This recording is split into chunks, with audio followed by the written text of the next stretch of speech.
Hey everyone, welcome back to another episode of Talking Sports with Myles and Andrew. Alright guys, it's going to be a good show for you. We are going to be talking about the NFL honors, which includes MVP, Coach of the Year, Defensive Rookie of the Year, Offensive Rookie of the Year, Comeback Player of the Year, Offensive Player of the Year, Defensive Player of the Year. We are going to be bringing back our QAQB segment, SCHILD'S Spicy Situation. We'll be talking about Myles Garrett requesting a trade, and Andrew will be bringing back Andrew's 1-minute race. So what do you think about the show today? I think it sounds pretty good. And I want to add that we are also going to be talking about Aaron Rodgers briefly because there's a thing from Adam Schefter that came out a little bit earlier today. So we're going to take a little brief second to talk about that as well. All right, but let's start off with the NFL honors. So first off, we have the MVP, and I believe the rightful MVP, Josh Allen. What do you think about this, Andrew? Yeah, it's definitely a good pick. He was one of the two front runners between him and Lamar Jackson. I didn't study him and Lamar very closely this year in terms of who would be the MVP, but I like Josh Allen as the pick. He had to overcome a lot. Being that he lost Stephon Diggs in the offseason. They lost center Mitch Morse in the offseason as well. So to see Josh Allen have this, I would say almost breakout season. I can't say it's a breakout season, but a very, very good season. He deserves the MVP. Yeah, I think that there was no way that Lamar was going to beat Josh Allen. Because, I mean, look at this guy. He is putting it all out there. He is loved by everyone. He's just such a nice guy, and he deserved it. I mean, he's the one of the only quarterbacks who does not slide. Well, he's starting to slide because he's getting yelled at, but Yeah. And let's go moving on to the Coach of the Year, Kevin O'Connell. What do you think?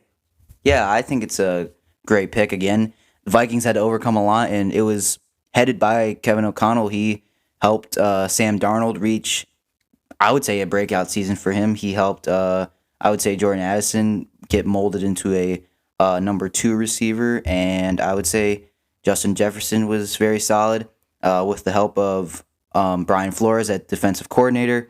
It's very good to see the Vikings have a nice season. Not for us as Packers fans, though. I should clarify that. Yeah. And you look at Sam Darnold, and he's kind of bounced around the league at a young age, from going to the Jets to the Panthers to the 49ers.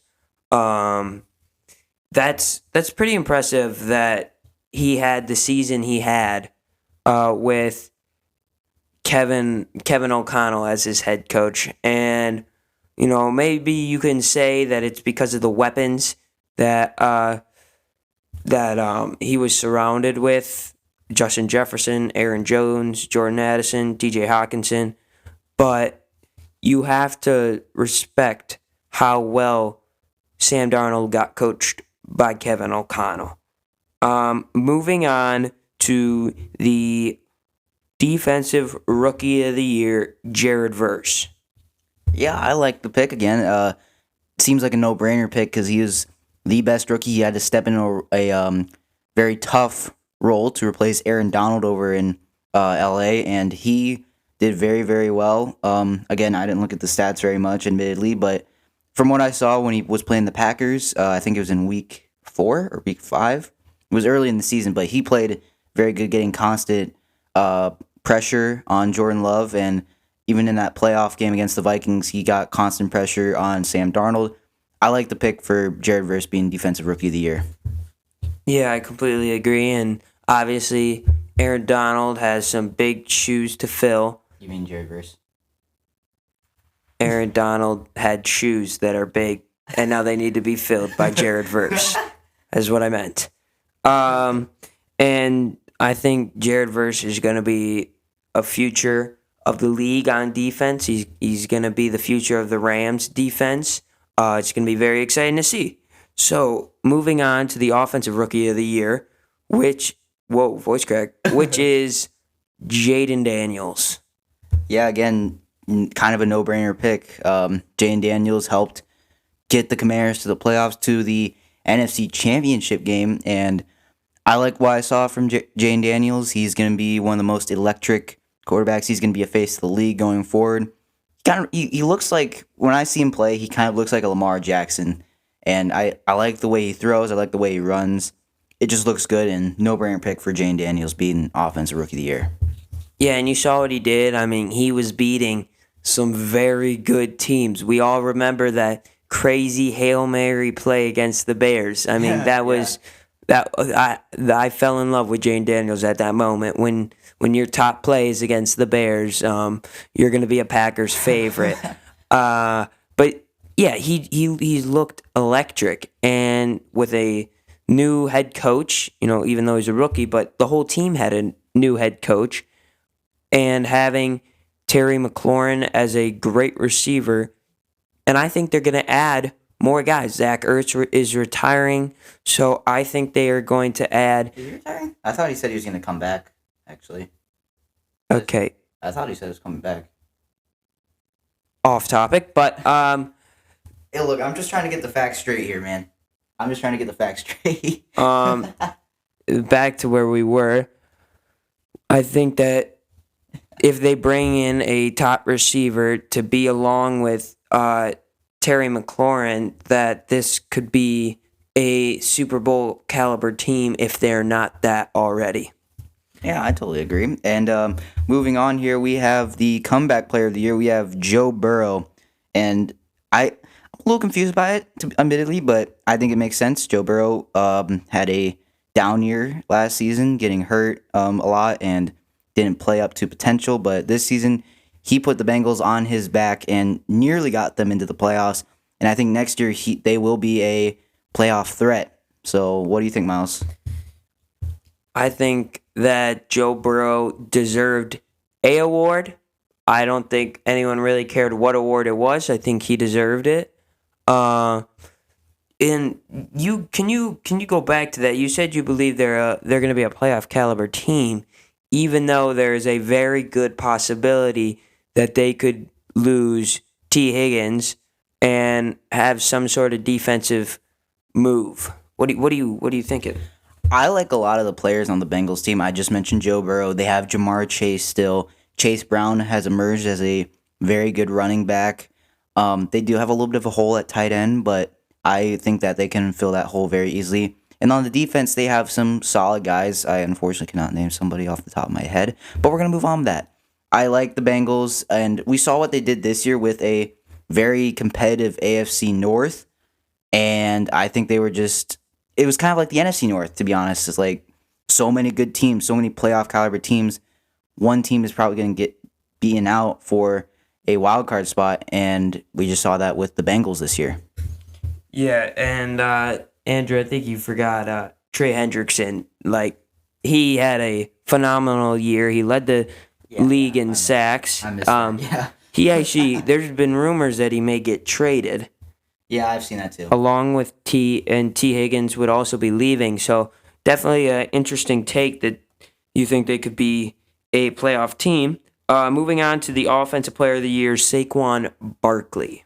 Makes sense. Saquon's had a amazing year with the Eagles, and I would say without him, the Eagles would maybe not be in the Super Bowl. They maybe would not have won that NFC Championship game. But Saquon Barkley, he completely changed that Philadelphia team. I think getting paired up with Jalen Hurts and Kellen Moore at offensive coordinator was a very smart decision by the Eagles front office. I like Saquon Barkley being the Offensive Rookie of the Year. I mean, Player of the Year.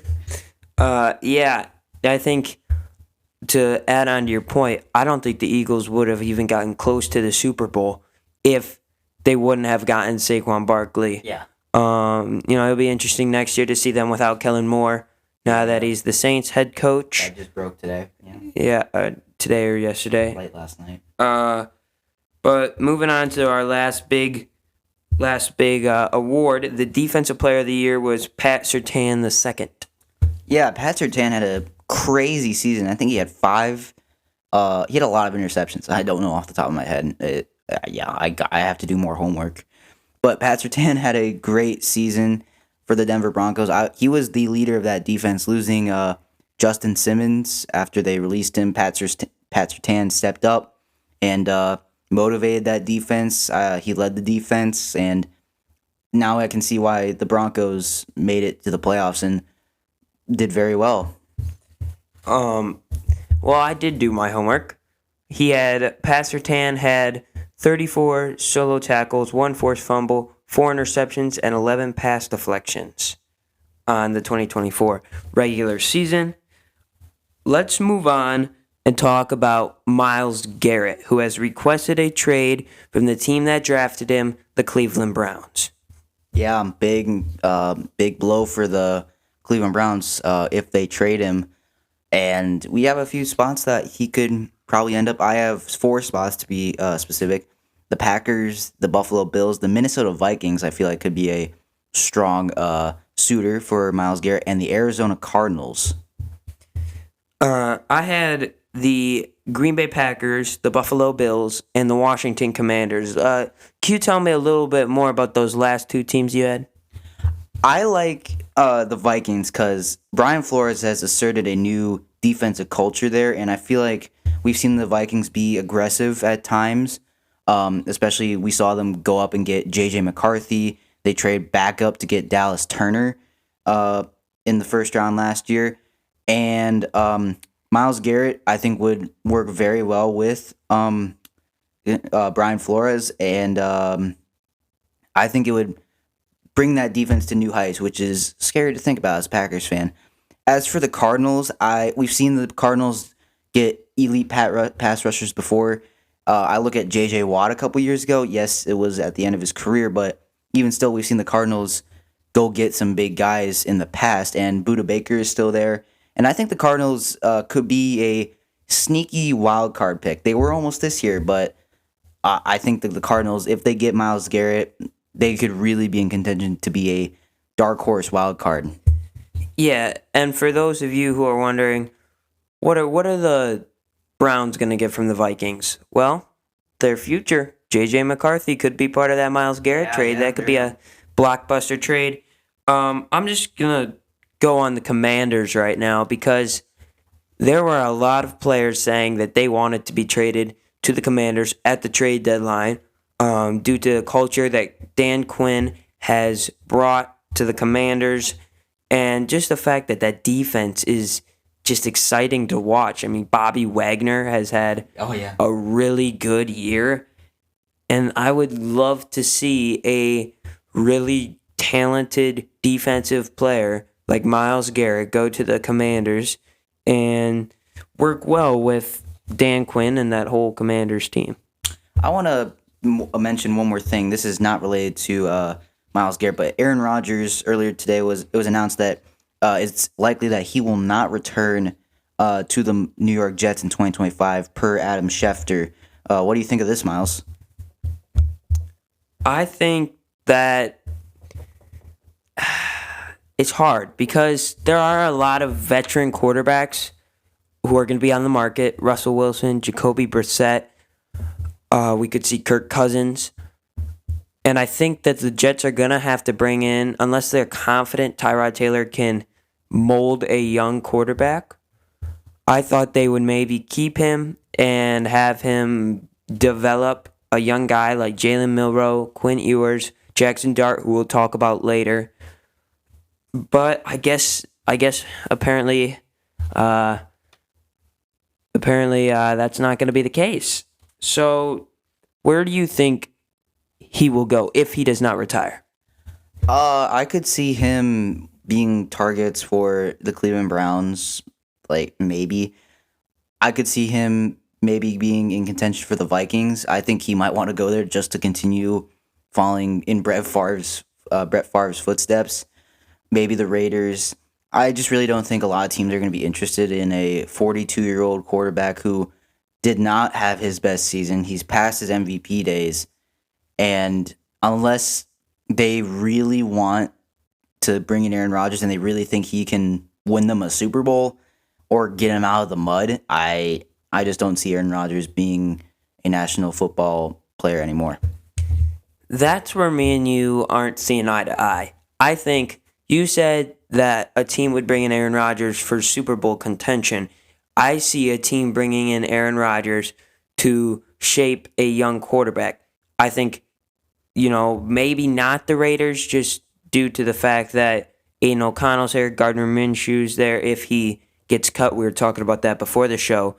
But a team like the Titans, if Mason Rudolph goes off in free agency, they could trade Will Levis, bring in Rodgers to mold whoever they end up going with, whether it's Shedeur Sanders or Cam Ward, because I think they will draft a quarterback. I think we saw what Aaron Rodgers did with Jordan Love, and you cannot deny him that fact. So I think I think the Titans bring in Aaron Rodgers and on a 1-year deal, have him train, especially if they bring in Shedeur Sanders. I think Sanders could use Aaron Rodgers a lot, and I think they would work well together, and Shedeur Sanders could definitely benefit from having Aaron Rodgers on his team. Yeah, and I was just looking at it from Rodgers' perspective because I think Rodgers is going to have a big say in where he goes if he does continue to play.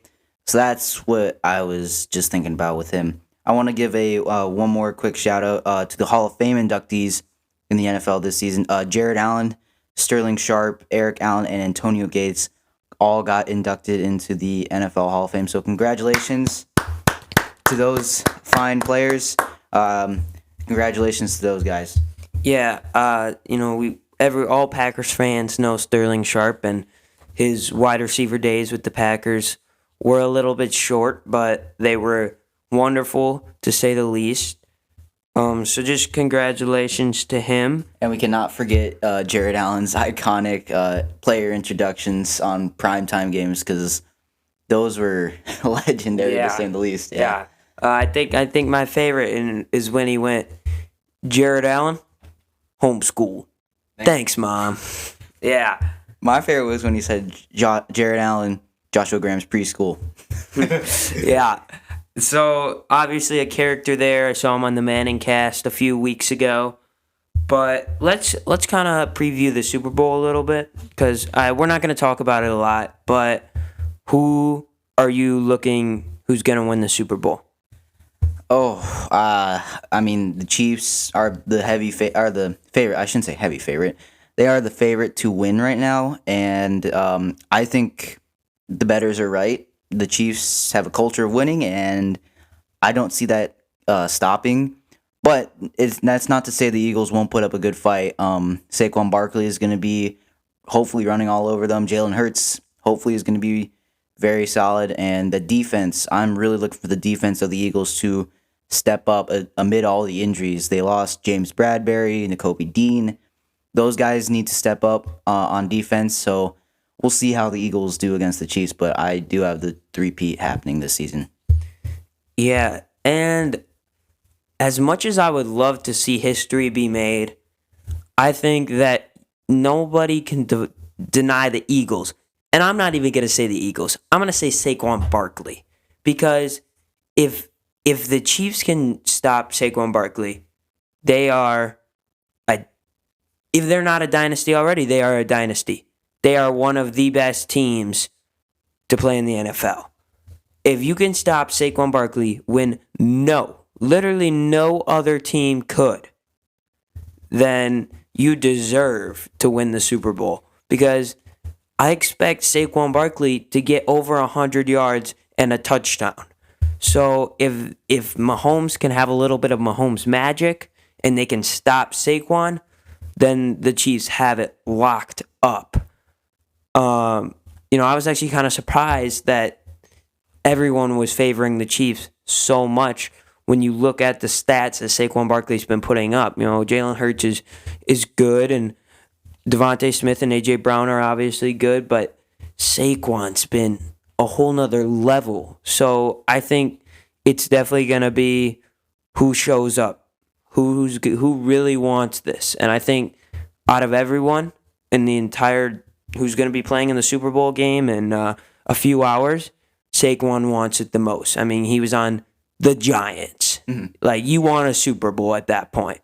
Yeah, and some stories going into this game. The Eagles activated defensive end Brandon Graham from injured reserve. Still questionable to play, but I figure that should be brought to light. And then I'm also seeing this report from Adam Schefter via Bleacher Report. Nick Sirianni is expected to discuss a new contract with the Eagles after the Super Bowl. And I know people, especially Eagles fans, were calling for Sirianni's head, and people were not happy with Sirianni. Let's just say that he was kind of heckling Browns fans in Cleveland, so that didn't cast a very good light on him. But I'm interested to see what the Eagles and Sirianni come up with. If it's a long-term deal or if it's a 1 or 2 year deal. And clearly he's not going to go anywhere, so we'll see what Sirianni and the Eagles come up with.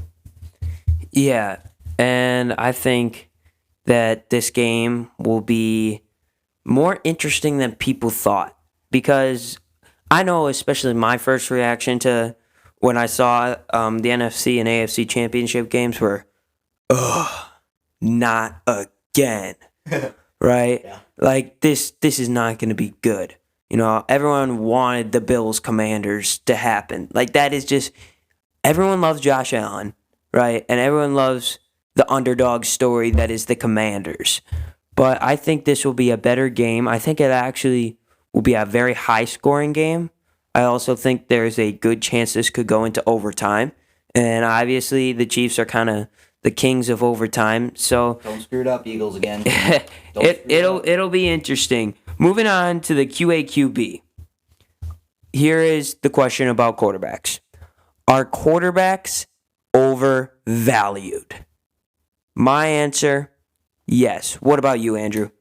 I agree, and I point to some of the massive contracts some quarterbacks have been given out, I should say. I look at Trevor Lawrence, who I would say followed in the wake of Deshaun Watson when he signed his massive deal. I just really don't think Trevor Lawrence is worth all that money. I also look at a guy like Jordan Love, and as a Packers fan, it's kind of tough to say, and you might be thinking, oh, it's a homer pick. It's a homer pick. I think that Jordan Love is not worth all that money. I personally think he should not be the second highest paid quarterback player, I should say, in the NFL. I think he should be middle of the pack. I don't think Jordan Love is better than Patrick Mahomes. And another guy like Dak Prescott should not be getting paid all that money. And I look at some of the quarterbacks that went in the draft. Michael Penix Jr. went number 11 to the Falcons. The Falcons clearly overvalued him a little bit early. I would say now that value for Michael Penix is pretty worthy. And then Bo Nix went to the Broncos. So quarterbacks are insanely highly valued and overvalued, I would say. Yeah, and just to bring it up, Dak Prescott is the highest paid quarterback in the league. Dak Prescott. All right, that guy does not deserve to be the highest paid quarterback. He's making $60 million a year. $60 million. He could retire after 1 year and be set for life. I mean, you look at Trevor Lawrence, Joe Burrow, Jordan Love. They're all tied for second with $55 million a year. Okay, Joe Burrow should probably be the highest paid quarterback in the league. Maybe Patrick Mahomes. Based off of stats, maybe Patrick Mahomes. Jordan Love, Trevor Lawrence should not even be near the top of the list. They should be at like number 10. Right? And then you look at the next. Tua, yes, the guy who kept smacking his head on the ground and getting concussions. Mr. Lawn Dart. I mean, he's making $53.1 million a year.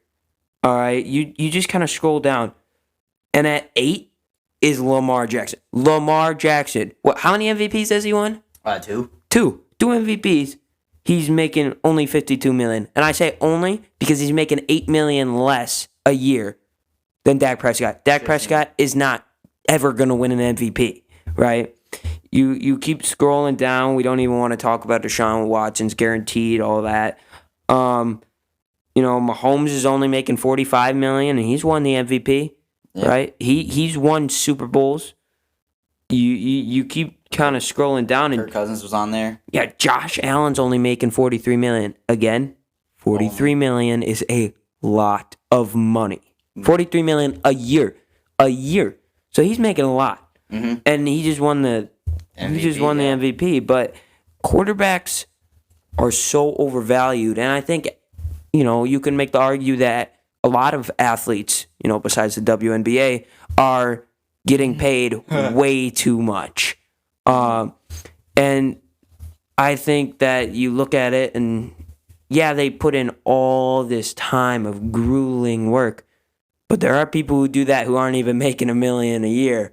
And you look at Dak Prescott and he's making 60. Yeah, he's basically getting paid to be on the IR. Yeah, and not win games. Okay, so now that my little rant is over, you may be like, what? How is that not his SCHILD'S spicy situation? Well, let me tell you what is my spicy situation, and you're going to think this is a lot more spicy than the QAQB. I think, actually, I'm not even going to say that. I know Jackson Dart is the future of the NFL. And you're like, what? Say what? Yeah. What did Myles just say? What did that boy just tell me? Now, I'm going to tell you what I just told you. Jackson Dart is a future top quarterback. Top quarterback? What does that mean? Does that mean he's going to be making $50 million a year? At some point in his career, he will be making $50 million a year.